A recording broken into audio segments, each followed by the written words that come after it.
I just want to say something.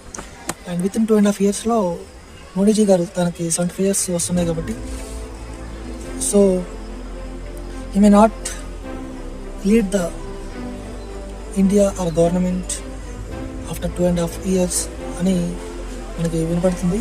So I'm looking for one thing to possible within this 2.5 years. అదేంటంటే జాతీయ జంతువు national యానిమల్గా ప్రకటించిన పులిని ఏదైతే Bengal tiger ఉందో దాన్ని తీసేసి ఒక గోవుని ఒక ఆవుని నేషనల్ యానిమల్గా ప్రకటించి దానికి ఆవుకు అంత ఇంపార్టెన్స్ మోడీజీ గారు తీసుకురాగలిగితే that is a big achievement అని నేను నమ్ముతున్నాను. That is a main and big achievement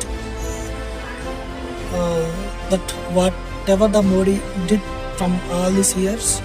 so ఈ పని కూడా one of that biggest one అని నేను నమ్ముతున్నానండి. So and one more thing we have to discuss అండి.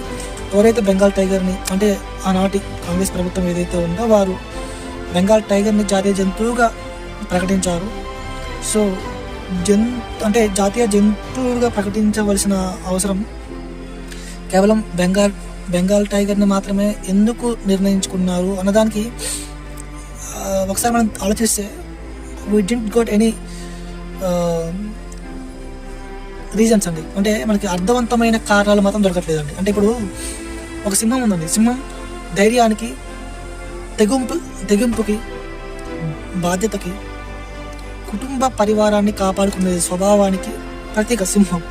సో సింహాన్ని పెట్టుకుంటే we just convince so and so rules వల్ల సింహాన్ని మనం జాతీయ జంతువుగా పెట్టుకుందాం మనం అనుకోవచ్చు. ఒక పులి అన్నది కన్నింగ్ క్యారెక్టర్. నక్కి వేటాడుతుంది. ఫ్రంట్ ఫేసింగ్గా వచ్చి వేటాడు డైరెక్ట్గా.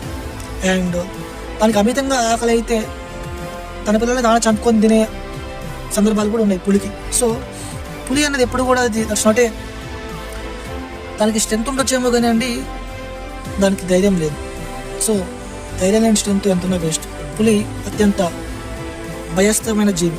దానికి భయం ఎక్కువ. ఆ భయంతో అది పోరాడిద్ది కానీ సహజంగా దానికి ధైర్యం ఉండదు.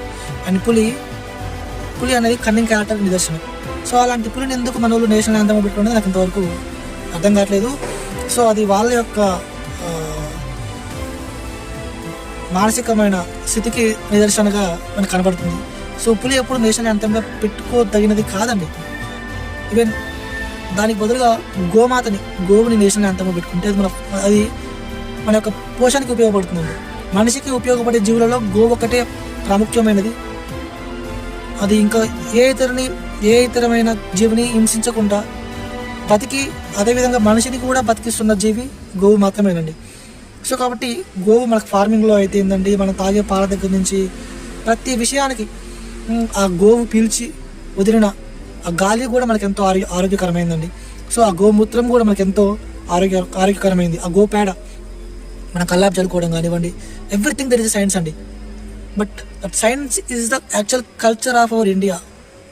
You may got my point. Science is not something we just got from outside. Science is nothing but our culture. Our culture is inbuilted the science.